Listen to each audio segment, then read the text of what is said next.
This meeting is being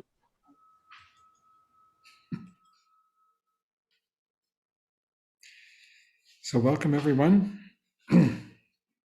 to the course, The Buddhist Path of Awakening.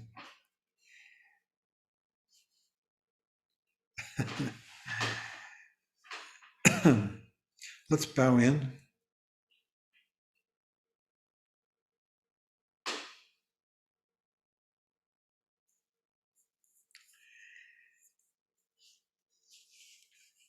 We are working our way through the profound treasury of the ocean of Dharma, the 3-volume set of teachings by Chogyam Trungpa Rinpoche. This is a digest of teachings given over a period of, I think it's 15 years. Every year, Trungpa Rinpoche would take anywhere from 150 to 250 students for about a 3-month period. What was called seminary, Vajradhatu Seminary. And during this time, these 3 months, these seminaries were held in various locations, usually in a place that was off-season, a hotel that was off-season, like in Jackson Hole, Wyoming. That was the first one in Teton Village in the fall before the ski season started, so that the facilities were inexpensive. Later in Snowmass and other places, Chateau Lake Louise in Canada. And in these periods, there would be both sitting meditation and study. And there would be periods when everyone sat, who was basically like sitting a daton or a weekton, which some of you have sat, where you sit all day, every day, alternate periods of sitting and walking, with short talks perhaps, and contemplations and breaks for meals. And then you might sit for some period of time doing that, and then there would be study periods. And in the study periods, there would be classes by some of Trungpa Rinpoche's students during the day, and by him at night. And these would be punctuated as well during the day by sitting periods. But the sitting was much reduced from what it was during the time when they were doing nothing but sitting. Trungpa Rinpoche divided his teachings into the 3 yanas: the Hinayana, the lesser or foundational vehicle; the Mahayana, the so-called greater vehicle, the vehicle of the Bodhisattva; and the Vajrayana, which is the adamantine or tantric vehicle. It's also called the Tantrayana or the Mantrayana. And so you would divide the time spent, these 3 months, between these 3 vehicles, starting with the Hinayana and ending with the Vajrayana.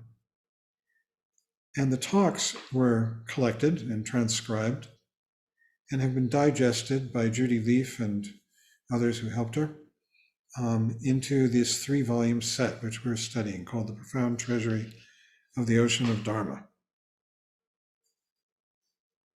And these are digests of the talks given over the course of those 15 years.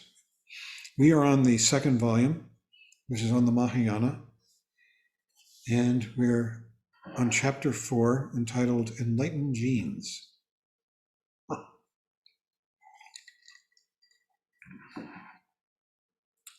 Now,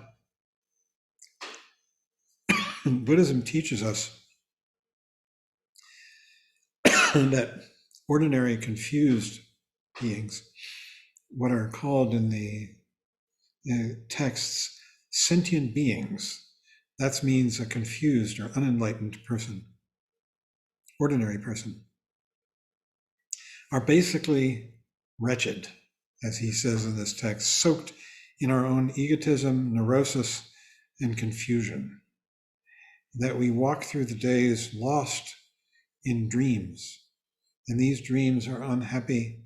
They all have to do with this fictional creation that we have of I, the hero or the heroine of the stories that these dreams are all about. And these dreams are all about dramas, about I, which is, these dramas are fraught with hopes for happiness, fears of unhappiness, tension, anxiety, and they make us very unhappy. At the same time, all sentient beings are at core, according to the teachings, and especially now that we're in the Mahayana stage of the path, are soaked in not only in this wretchedness, but are at core enlightened, Buddha, sane.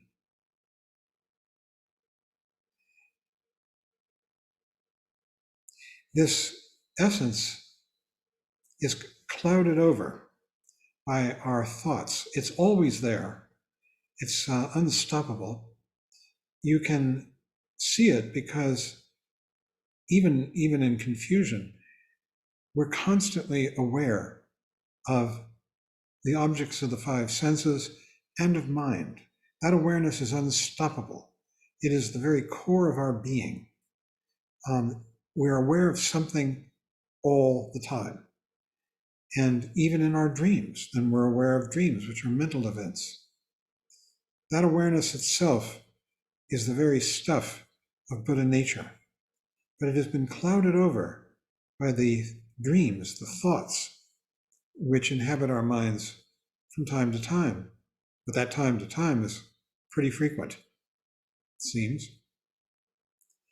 And really, the Buddhist path is a path to going back to and rediscovering this essence, this Buddha essence, which informs our lives, whether we know it or not.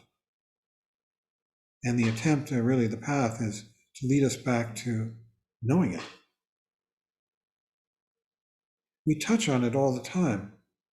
It's really what allows us to be human, our best side.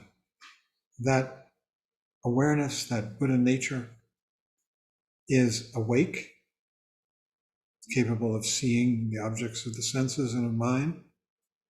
And at its best, it has a kind of tenderness and appreciation for this world, which really is undeniable. We can get lost in an anxious dream, but that fundamental appreciation and awareness is there behind it all the time. It's love, which we constantly revert to, strive for.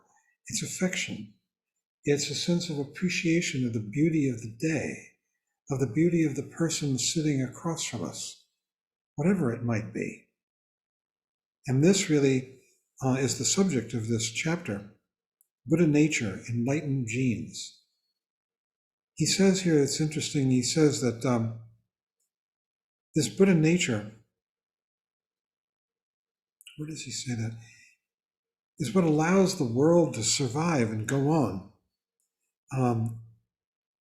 That in spite of our nastiness and aggression, we still always project warmth and compassion towards others, a kind of hospitality, a joy in meeting each other, and of falling in love or affection or friendship with each other, and that kind of fundamental, unstoppable affection and openness is what allows the world to continue in spite of the nastiness of our dreams, which can lead us into terrible acts of aggression, all kinds of things.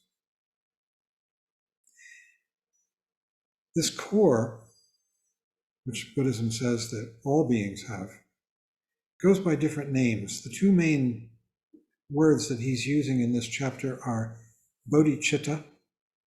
Bodhi means awake, chitta means mind or heart. And the other word is tathagata garbha. And this is really more the subject of this chapter, is tathagata garbha. Tathagata garbha means Buddha nature, is the way it's usually translated. Literally, what it means is Tathagata is an epithet of the Buddha. The Buddha is the Tathagata, and it means he, or in this case, he or she, who has gone to as it is. Tatata is translated suchness, as it is. And gata means gone to.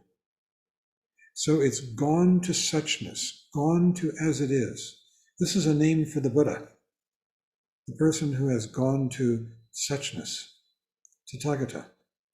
Garbha means essence or womb. So Tathagata Garbha means the essence of Buddhahood, which exists within each human being, the essence of going to as it is. It's enlightened mind.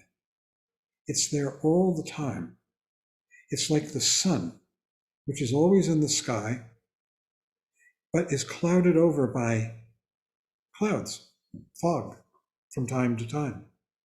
Those clouds are the thoughts, and they come and they go, and the sun shines continually, whether we see it or not. And this is the metaphor for Tathagata Garbha, Buddha nature, that we have, all of us. The Mahayana really is all about rediscovering the Tathagata Garbha. And it has two main ways. One is that we discover that we are saner than we thought we were. We begin to discover our inherent sanity. Now, at the Hinayana stage of the path, we're working very hard on that, because the first effect of rediscovering this sanity, of coming back from dream into true awareness, is release from suffering, the suffering that's contained in thoughts, in dreams, in anxious dreams.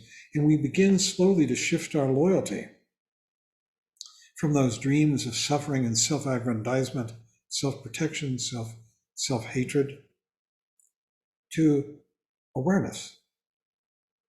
This is the fundamental path of the Hinayana. And in it, we are discovering egolessness, that the whole story of I, which drives all of these dreams of suffering, is a myth. It's not true. It's just a story. And in fact, it's not even a true story. It's a false one. That the I and all of its troubles and travails doesn't actually exist. It's just a fiction, like something you might see on TV or in a movie, or read in a book, in a novel. What's real is this, what we come back to now, here. And in meditation, at the Hinayana stage of the path, we are constantly coming back to this. At the Mahayana stage of the path, two things begin to happen. One is that we begin to actually believe, understand, trust, inhabit our Buddha nature. We come back more and more into this awareness in the open moment. And we do this by focusing on awareness, by saying, oh, I was dreaming, I'm coming back. But what also begins to happen in the Mahayana is that, having come back, we begin to see the world differently. It's like we're not seeing it through this fog of hope and fear, this fog of the three poisons: aggression, pushing things away; passion, pulling them towards us; and indifference, which means that we don't see this thing that we imagine as being other than us, as being for or against us. It's neutral, and we're indifferent to it. And we begin to cut through that, and instead what we begin to see is that this world is very warm. It has a warmth, which is the warmth of compassion. We begin to be kind to ourselves at the level of the Hinayana by giving up these dreams. And now at the Mahayana, that warmth, that kindness that we can develop towards ourselves begins to extend outward.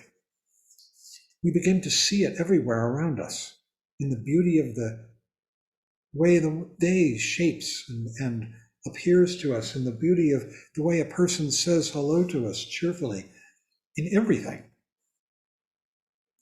That warmth itself becomes the haven, becomes the rescue. It's the world itself begins with its warmth and clarity that develops at the level of the Mahayana, leads us into clarity and openness and clear-mindedness. It leads us out of dream. So there are two ways to come out of dream. One is that you can see that you're dreaming and say, stop it, come back. The other is that you can just appreciate the beauty of this world, the warmth, the vividness, as it arises in the present moment, and that pulls you into the present moment. And this is what is happening at the level of the Mahayana. This is the development of Buddha nature. This is the way we become Buddha, Tathagata, gone to as it is, because we, more and more, are going to as it is. We are going to the real world.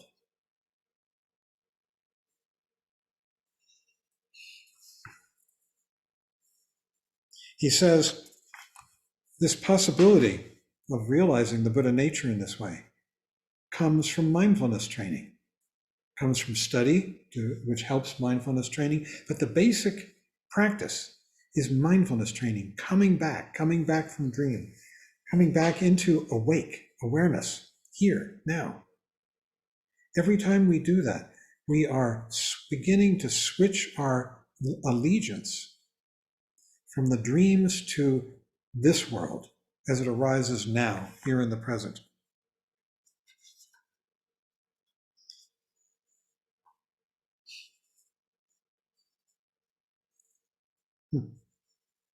He talks about the difference between bodhicitta, awakened mind, which is like the rays of the sun, and Tathagata, which is the sun, Buddha nature. And that when the clouds come, awakened mind can disappear for a while. The rays of the sun are muted. But the sun itself, which is the Buddha nature, is always there, waiting for our clarity. So we do everything we can to connect back with bodhicitta, awakened mind, and also with Tathagata, Buddha nature. And we practice. And the main practice is mindfulness and awareness. When we practice, that's what we're doing here, what we just did, what we do every morning and every evening. We come back into awareness, and in doing that, we are exercising mindfulness because we're no longer caught in dreams. He says, when you develop mindfulness awareness like the Buddha, you automatically become a king or queen. An epithet of the Buddha is Vijaya, the victorious one. The king or queen always goes to work for the benefit of sentient beings throughout the 6 realms. That's because when we come back into this warmth, this warm world in which we are inspired to act with kindness, to experience kindness and to give kindness to the people around us. So basically speaking, he says, the starting point of the Mahayana is being capable of extending love and affection to yourself. You begin by being gentle to yourself and not punishing yourself. And this needs a good understanding of mindfulness, what it means. Mindfulness is the way we begin to be kind to ourselves. And we do this in our sitting meditation practice, and then we begin to do it in the combination of mindfulness and awareness as we walk down the street.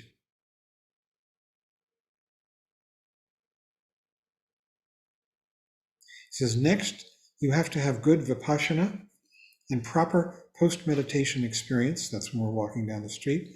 And finally, you look at yourself and find that you are not as bad as you thought. In fact, you find that you are quite delightful and worthwhile person. That is the 3-step process of how to like yourself. And this is in contrast to what most people experience, at least in part, which is self-aggression, self-hatred, self-criticism, which takes the form of depression and self-attack and unhappiness. So he says, the forming of the samsaric world in this chapter, we woke into a nightmare and we experienced desires of all kinds and aggressions of all kinds. This is, we lapse into our dream world and we experience these feelings of inadequacy, insufficiency, fear, hatred. This is how the samsaric world is formed, and it's described, and we've gone through this in the Hinayana teachings, and it's always worth going through them again. We're not going to do it tonight, but it's described in things like the 5 skandhas and the 12 nidanas, how this nightmare of self-aggression and hatred towards ourselves, and then which then is extended out into the world, how this arises. And when we have this state of mind, we dedicate our lives to warfare, hoping to perpetuate our existence, our imagined existence, by destroying others. And it can even extend to destroying ourselves. That's the ultimate act of self-aggression.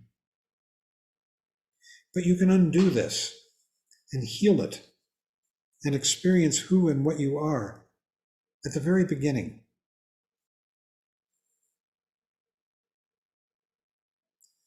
He says there is an egoless quality of wakefulness, or the genes of emptiness. Emptiness means empty of I and other. It's really magical. It seems magical to our confused, unhappy minds that this state of warmth, clarity, and sanity is there for us to discover. It's waiting for us to reclaim it, take it, live it. And it's just a constant coming back from dream to appreciation of this world as it arises in the present moment in all its beauty and vividness. And sometimes it can be very ugly, and even that ugly quality, like a dog shit in the street, he used to say, is vivid and has that kind of beauty and reality to it. These are genes of wakefulness, genes of emptiness, empty of ego. It's not a game or a technique.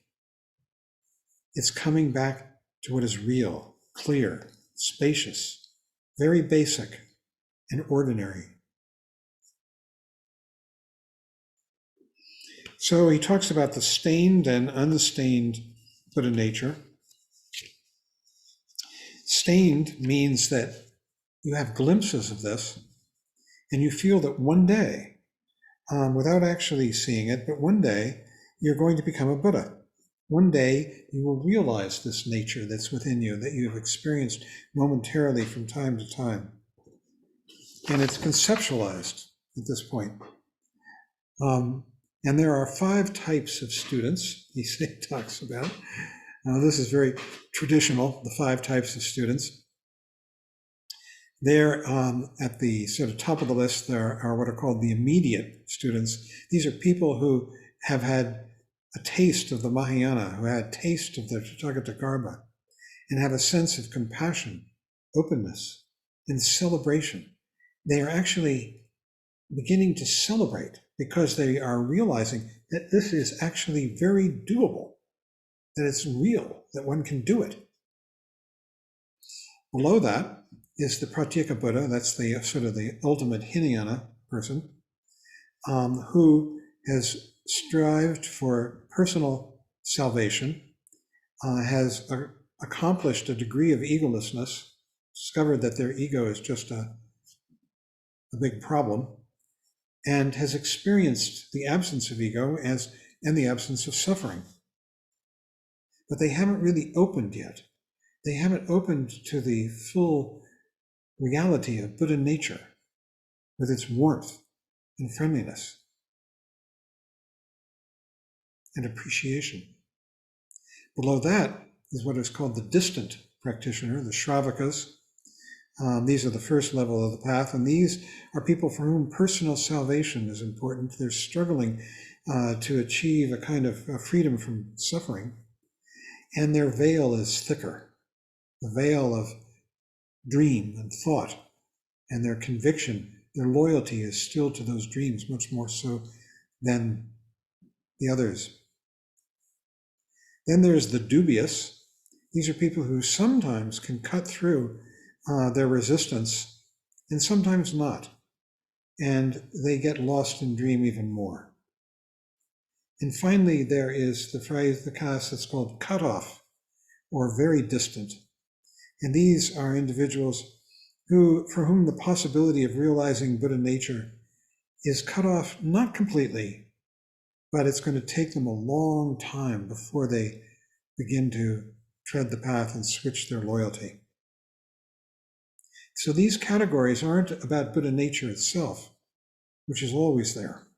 What they're about is the thickness of the covering, the neurosis or the fog. This is all part of stained Buddha nature. Unstained Buddha nature is the fully grown Buddha nature that is already within you, the Tathagata Garbha. It's there. And you begin to actually think that maybe this isn't just a possibility. Maybe I actually am this. One begins to realize or think or see, entertain the possibility that this is reality, actually, and we could wake up to this. I mean, there have been times when you've awoken from some dream or other, and you've realized that it was just a dream, a terrible dream perhaps, that you were having that had been plaguing you, that had been informing your days, and suddenly one thing or another wakes you up from it, and once you have awakened, you can't go back. You begin to realize it was just a dream. It was a fiction that I got lost in. I'm sure we all have experienced this from time to time in moments of our lives. This is what this is talking about. It's waking up and realizing it was not true. It was a habit. And that Buddha nature, what we're calling Buddha nature, which sounds rather glorious, but is really sanity, love, clarity, this present moment, this world as it is. And we are awakening to that and shifting the way we live from loyalty to dreams of self-improvement, self-aggrandizement, self-attack, because those are the two sides of that coin.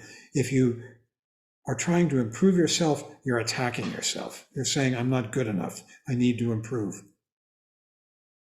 And we're switching from that to realizing, yes, we're mortal, we're going to die, we're going to get sick, we're going to go through pain and suffering, but this world is fundamentally worth being here for.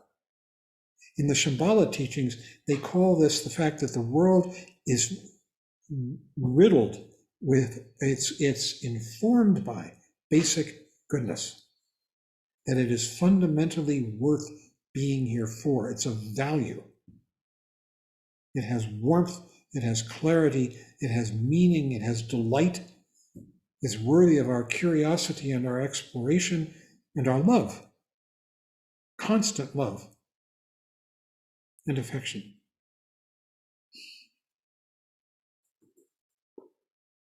He says, so you recognize the very powerful and vivid possibility of Buddha nature in you already, and it is free from case histories, free from habitual patterns, and it exists in you utterly and fully. It is, I'll repeat that, it's free from case histories, all the stories we say about who I am. It's beyond that.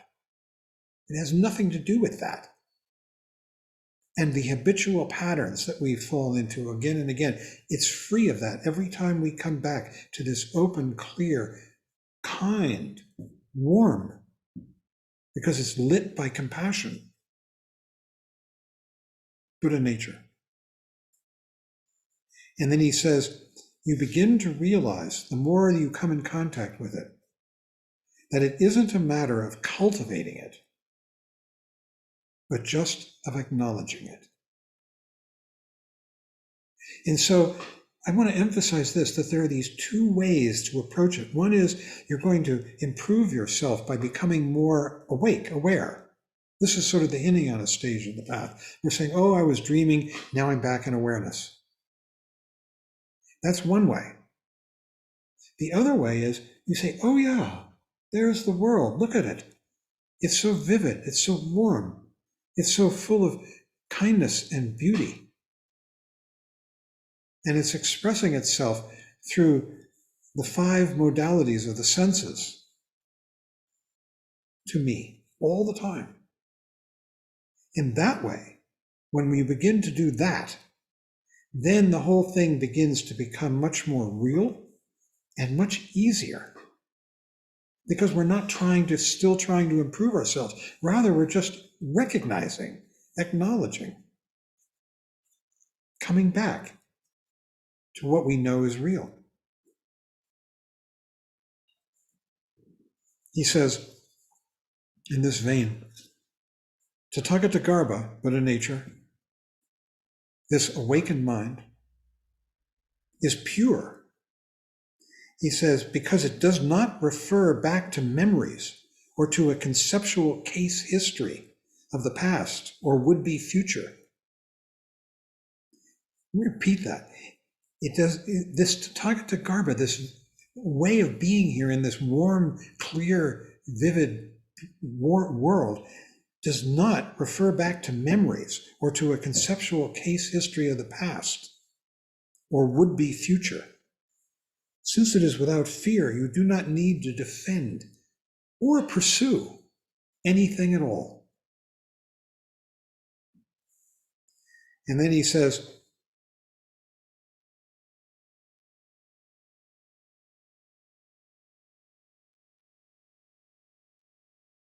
and this is a little difficult for us here, but what pushes you from just feeling the Tathagata Garbha, Buddha nature, is a possibility. From that, just a possibility, to realize that Tathagata Garbha is an actuality that is real, is trust in your own intuition and trust in your teacher, your spiritual friend.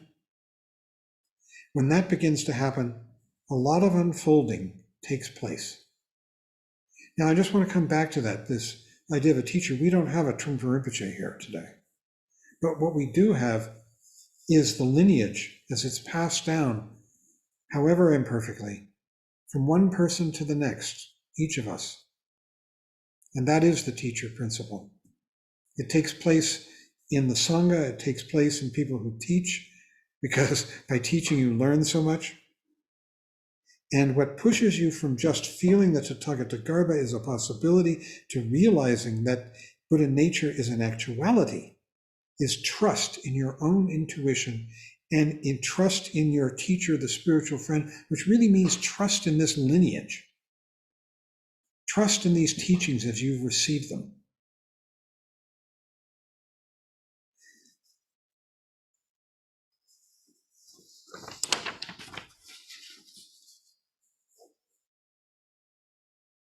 He says, Buddha nature is not regarded as anybody's product. It is beginningless. It has already occurred nowhere. Therefore, it has occurred everywhere. I'll just repeat that. Buddha nature is spontaneous. It is not regarded as anybody's product. It is beginningless. It has already occurred nowhere. Therefore, it has occurred everywhere. It's this. And this has no beginning It's occurred nowhere and everywhere. And we're sitting in the middle of it. We may think we're in Poughkeepsie or in Boulder or in wherever, Puerto Vallarta. Where we are is in centerless space, going who knows where, nowhere. Finally, samsaric confusion and chaos, he says, are just a gust of wind that swirls over our wakefulness, going on all the time, and then it's gone.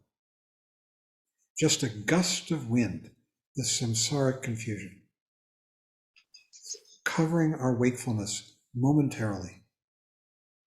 Fundamental enlightened mind or essence exists in us all the time. It is there right from the beginning, although there is no beginning. That's it. Beginning is just an idea of ego. Ego says has beginnings. In reality, in Tathagata and Buddha nature, there are no beginnings. It's just this centerless space with everything arising and passing in it. Wakefulness is already there, beyond concept, beyond limitation, beyond anything measurable. We can all awaken. That is the hope and our potential. Pretty amazing chapter. Oh, God. So we can have a discussion.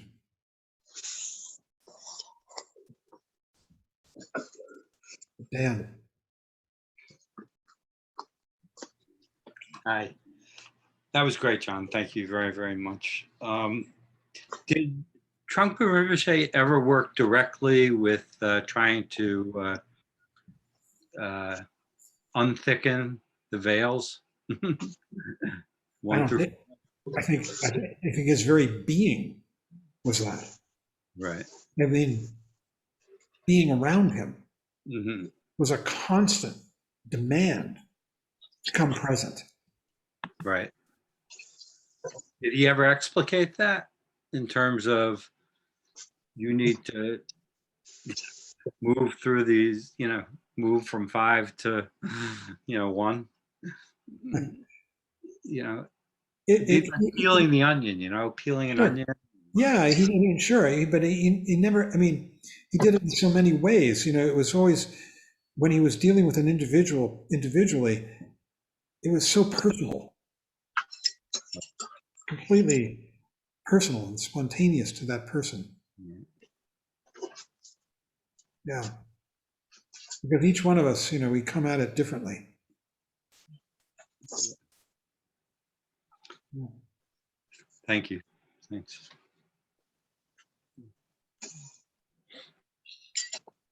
I'm looking at a screen we've got the speaker highlighted for the recording. So if you can vary in, Val, if you can see people who want to say something, please call on them. Well, I took the spotlight off, John. You just have to switch to gallery view. Okay. Like Deborah had unmuted. Deborah, we're going to have to mute you if you don't want to speak. Deborah, Megan, hi. No. Do you have something you want to say? Can you hear me? Now we can hear you, yes. No, that was an accident. I was not intending to ask to say something. Okay, that's fine. I don't know how that happened. If I tried to do it, I wouldn't have been able to do it. Okay, no problem. Thanks. Mark. Oh, hi. I was just wondering, this is kind of off the point a little bit. I was just wondering what it was like, Chogyam Trungpa Rinpoche. We get our understanding of him through you wonderful teachers, which are really such a gift from him, and the readings. How was he in person? You make it sound it was very simple to understand him and to get him, or was it so complicated when he spoke? Did it take time to understand what he had to say on a personal level? I would say that his lectures were harder to understand. Whoops. His lecture, sorry, my computer is doing weird things. Maybe it doesn't want me to say this. I always felt that his teaching came across so much more powerfully when he wasn't sitting on a stage lecturing. It was when he was speaking to an individual or to a group, small group, who had formed around him in a very personal way. That was the real amazing, for me, transmission of what it means to be in the present moment. Wonderful. It was electric. I always felt when I walked in the room with him that somebody had just turned up the rheostat. The lights had gotten brighter. That's great. Thank you. Yeah. But we have his lectures now. But this is such an amazing lecture. You could read it again and again, this talk. It's about the immediacy for each one of us, all of these squares here of our enlightened mind, that we can contact it. All we have to do is come, not only, well, when you say come present, there's an element of criticism in that. It's like saying you're not present, you should come present. This is beyond that. This is having to do with beginning to feel the warmth of this world in your heart, in your body, and through the senses. And in doing that, the mind clears.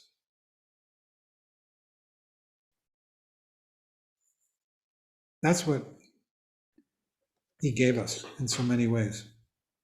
I think it's also one of the reasons he emphasized art so much, for those who are artists among us.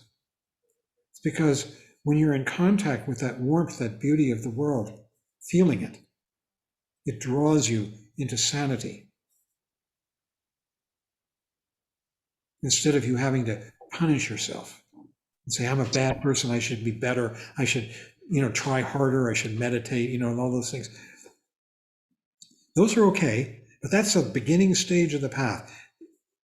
When you begin to recognize the beauty of this world and the warmth of it, the compassion and the clarity, then, and to put it in religious language, then it begins to pull you, or you begin to just resonate, vibrate with it,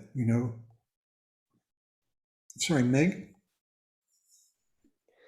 Just following up on what Mark said, I wondered if you feel like, as a young man being in the presence of someone like Chogyam, if that was like a really big advantage to your path. Yes, it was. I didn't pick him though. When I first encountered him, I regarded him as being somebody I wasn't interested in. It happened by accident for me. And I had no idea. I was utterly unprepared because I'd been listening to spiritually materialistic presentations, ideas of self-aggrandizement through spirituality. And he came as a complete shock. This fat, ordinary little Tibetan guy, with a brace on his leg, whose talks I found not very appealing. But he had the capacity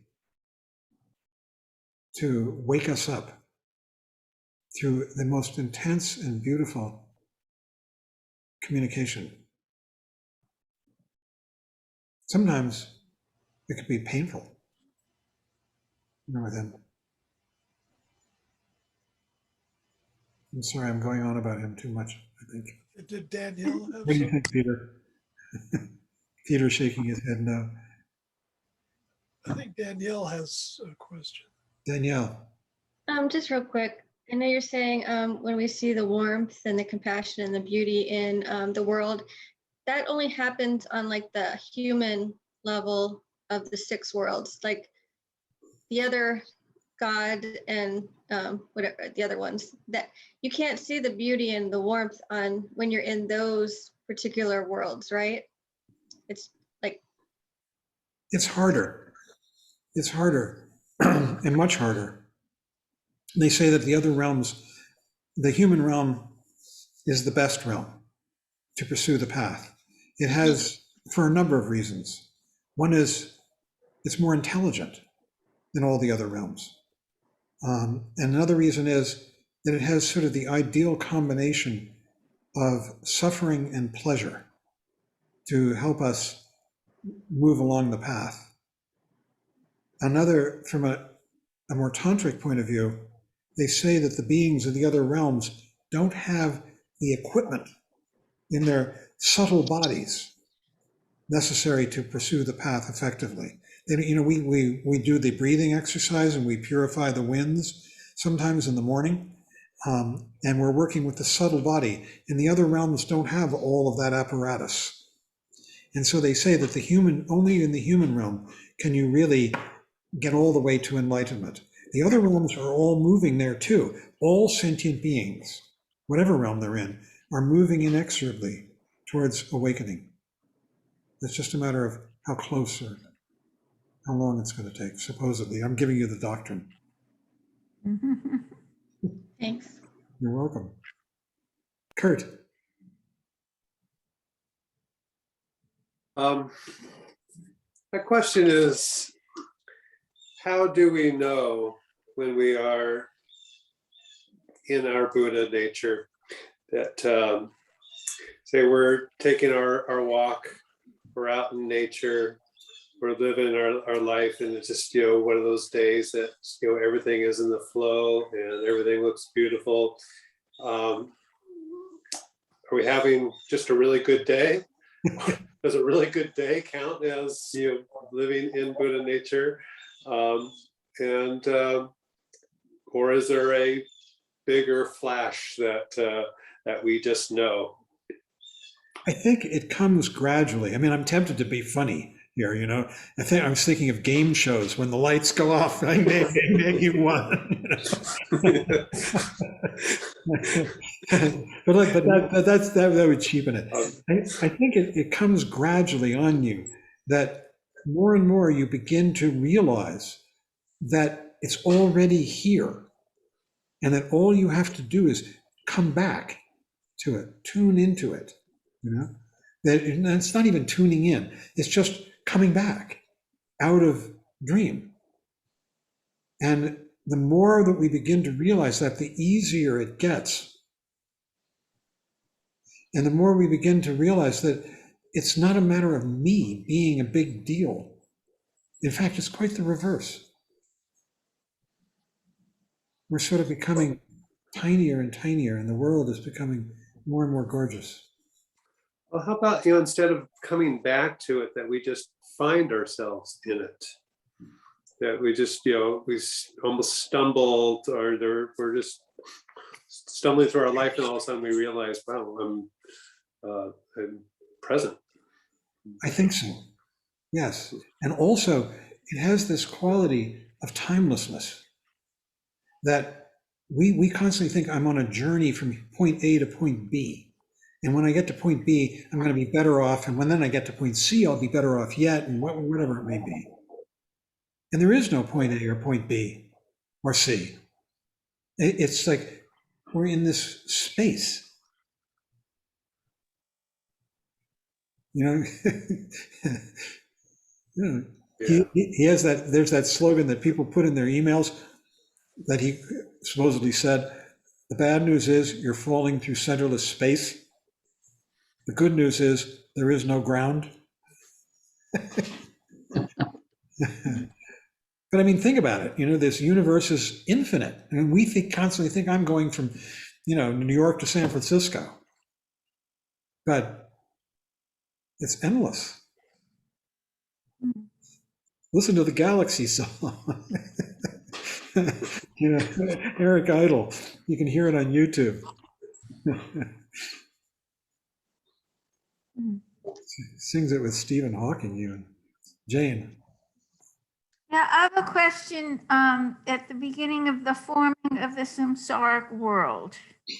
And I read that first paragraph many times, and I'd like to ask you for clarification. So he says, Buddha nature refers to a basic seed or inheritance we possess. It could be considered a form of enlightened genes. However, although we possess enlightened genes, we have never experienced perfect clarity. At the very beginning, when consciousness first began in our state of mind, it took a different form in us. As ordinary human beings, when we woke up, okay, so first question is, when was that? When we woke up, we woke into a nightmare and experienced desires of all kinds. That is how the samsaric world was formed. So is that at birth? Is that prenatal? Is that when we're 13? I mean, when do we wake up into this nightmare of our lives? That's good. Timeline. Or maybe we haven't woken up into the nightmare of our lives yet, and maybe we never will. So can you help me out there? I find that, yeah, I think on the one hand, this is all timeless. Okay. Only ego, the dream, has time. That's the structure of the dream. The dream goes from past to present to future, 3 times. And so as soon as ego is born, time is there. And time stretches back and it stretches forward. But when we awaken, there is no time. Time was a myth. It was part of the story of ego. And ego has a past and a future. You know, your memories of your past and your childhood. I mean, there are people who had terrible childhoods and they're struggling with them today. People who had wonderful childhoods. All kinds of stories we tell ourselves about our past. These are the stories of ego. And the reason that they're just the stories of ego is because find them now. They don't exist. The only thing that exists is this, now. There's a slogan that's used in the Vajrayana. It says, at the moment of your death, all the memories of your past life, of your life, will be of no more significance than last night's dream. That's worth contemplating. And those memories contain the whole history of me, of I, as well as my imagined future, my hoped for, feared for future. Those are in those dreams. And they have no more significance than last night's dream. Why? Because this is what is real. And at the moment of death, this will be the reality, whatever it is. And the rest of it fades.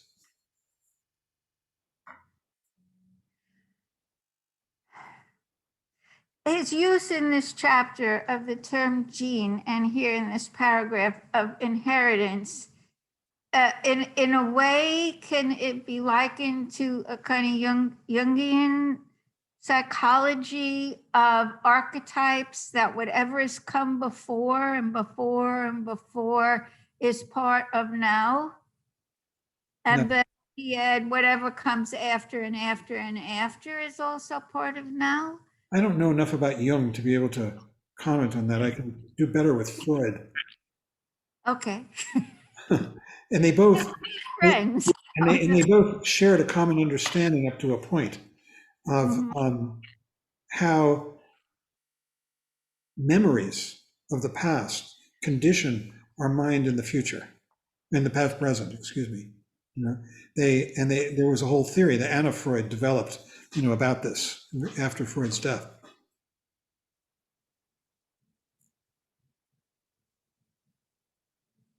I'm unclear what the question is. It was a good question. This whole idea of the use of the term gene and inheritance and a seed, I think, and it mythically, myth.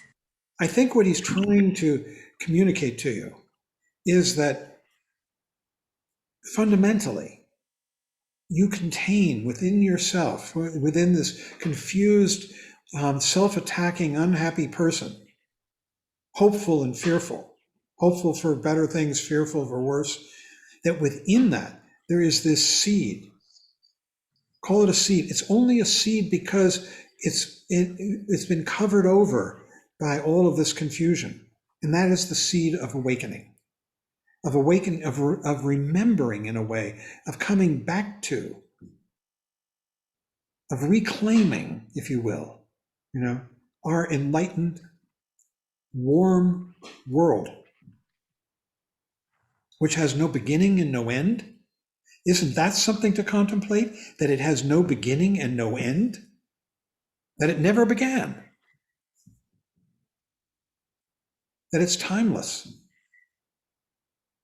And we're in it now. And it is a seed in us because we are so immured in these dreams of past, present, and future. But those are just dreams, and they part. They're like clouds, they part, and we see the sun, and more or less we can reclaim it.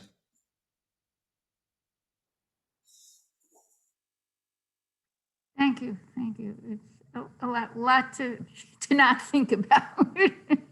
A lot to think about, right? But even better than thinking about it is coming back to the beauty of your apartment, of the vista as it presents itself, of your feelings of affection for a friend, for a child, those things warm up and brighten your Buddha nature, your Tathagata Dharma. And in fact, the Tathagata Dharma, I don't even know if it's really ever seen except in our appreciation of the world. I wonder.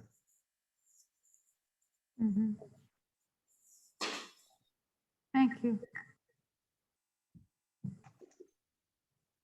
I have a question. Barbara. In a way, don't we know that there is an end because we know that we are going to die?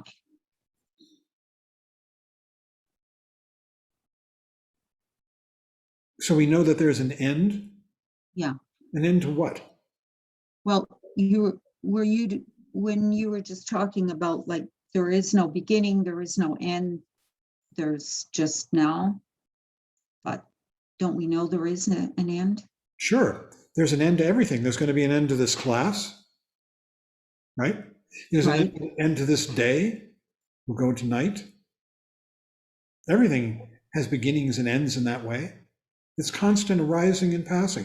These words appear and end. Gone. And our lives are the same. Did you get your video back? Okay, thank you. Does that help? Yeah, that's great. Yeah, thanks. Yeah, Suzuki Roshi, you know, we always quote him here. He said that the fundamental, most powerful teaching of Buddhism is that everything changes. And change is all about beginnings and ends. Yeah. We're constantly living it. But if things are ending, and as they end, something else begins so fast, you can hardly see the transition. Stefan was, it just happened to overhear that last few minutes or so. He says, doesn't Buddhism have an end? Supposedly everything has an end. Yeah. Yeah. Well, it certainly changes, Yeah. right? Yeah. Hi, Stefan. You just left. Okay. You just popped in. Yeah. Thank you, John. Thanks, Barbara. I mean, maybe I could just make one more just brief point. Yeah, is that when you were talking a little earlier about going to your senses to experience consciousness and awareness. I just, lately I've been going onto our back deck when the weather is beautiful and I can see all these lovely trees and flowers and the sky. And when I go out there and I just drop all of my stories and thoughts and I just be there with all of it. I can remember feeling just what you described. And that's a really wonderful way of being connected to your consciousness and your awareness. So I just wanted to say that it's wonderful that we have that option and that we don't always know that we have that option. But you reminded me today when you said that. So it's a sort of a brief moment of enlightenment. It is indeed. Yeah. Well said. Thank you. Thanks for that. My video isn't working on my computer tonight. That's why I don't have a video. It's not because I don't want to be there. It's okay. We miss you. Thank you.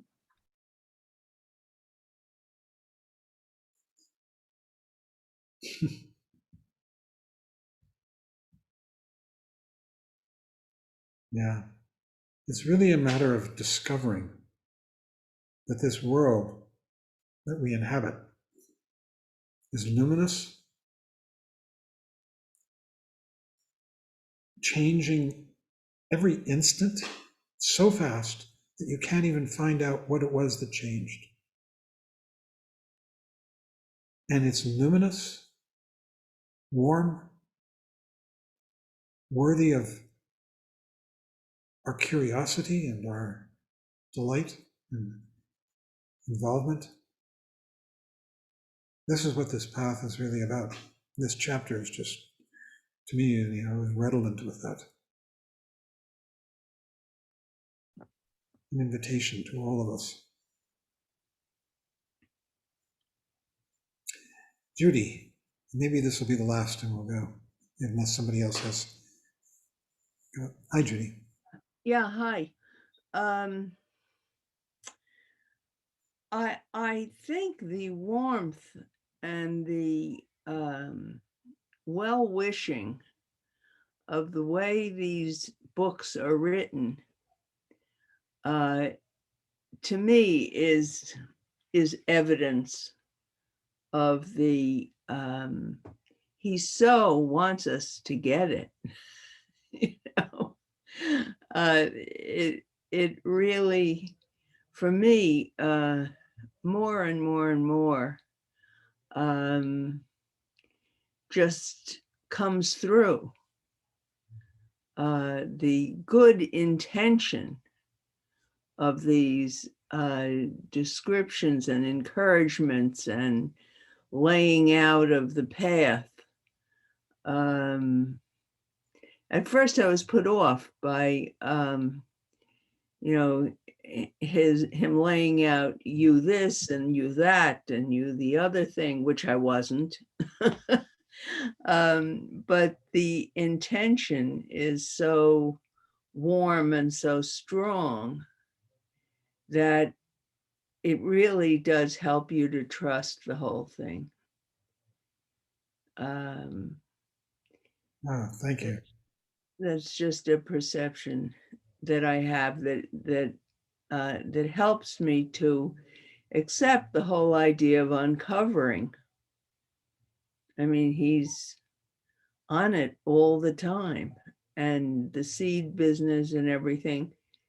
And when you get to certain states or moments,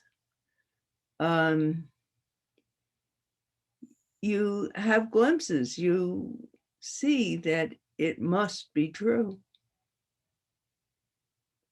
And those glimpses become stronger and stronger with practice. And as he says in this chapter, the key is meditation practice. Oh, yeah. And then, you know, we approach meditation as though we're going to accomplish something by meditating, but really the accomplishment comes almost in spite of us. After. Yeah. Yeah. Yeah, those insights or moments when you feel you're with it are that way. Kind of nothing to do with anything you're trying to do. Just there. Yeah. Right? Yeah, he just said it over and over. He said, Just just do it. It works. He said, it works. You know? it works. Yeah. Yeah. Yeah. Peter. You're muted, Peter. Where's my t-shirt?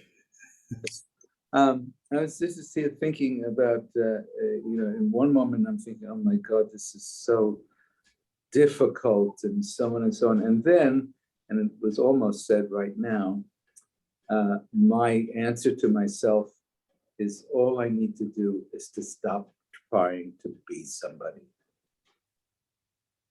You know, can it not be that simple? Thank you. You're welcome. Thank you. Yeah, that's really helpful. Really helpful. Stop trying to be someone.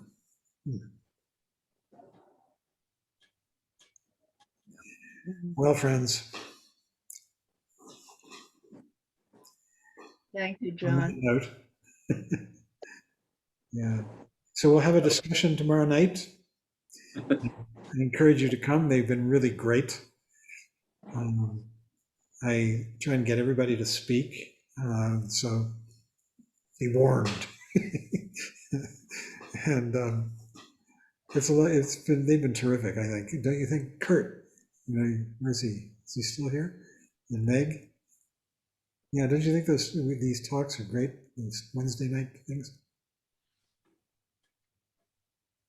They're a great addition to this class. I think hearing everybody's thoughts and experiences and insights, I think, is a whole nother level of teaching, because we're teaching each other rather than being taught by you. Yeah, I think it's really valuable. So important. The Sangha becomes the teacher. And this is not me making this up. This is out of the books. Sangha, it's true. Thank you. Well, friends, let's close by dedicating the merit. That's a very Mahayana thing to do, because we're becoming egoless, waking up, celebrating the world.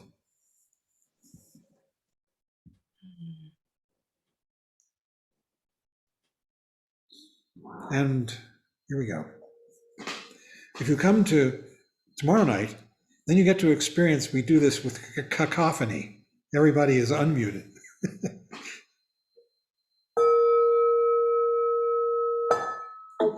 By this merit, may all obtain omniscience. May it defeat the enemy wrongdoing. From the stormy waves of birth, old age, sickness, and death, from the ocean of samsara, may I free all beings. By the confidence of the golden sun of the great East, may the lotus garden of the Rigdon's wisdom bloom. May the dark ignorance of sentient beings be dispelled. May all beings enjoy profound, brilliant glory.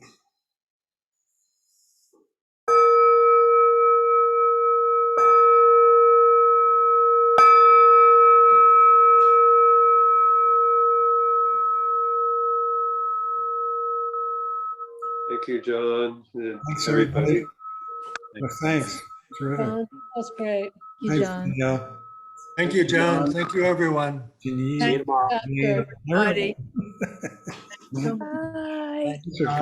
Bye, Kersu. Good night, everyone. Night. Good night. Night. Good night. Tomorrow. Thank you, John. Yeah, thank you. Tyler, it's good to see you. It's good to see you. Hey, George, hi. Hi, John. Thank you. Oh, pleasure. Thank you. Hi, Peter. I like your haircut and your beard trim, Peter. I think it makes you look much more handsome. Me too. You're muted, Peter. Barbara says the same thing. And you're muted. We can't hear you. No. We can't. John, Yeah. All right. I think this is Close it. this down. Okay. I'll ask tomorrow. I'll ask Okay. in the next session. Bye. Bye. Oh,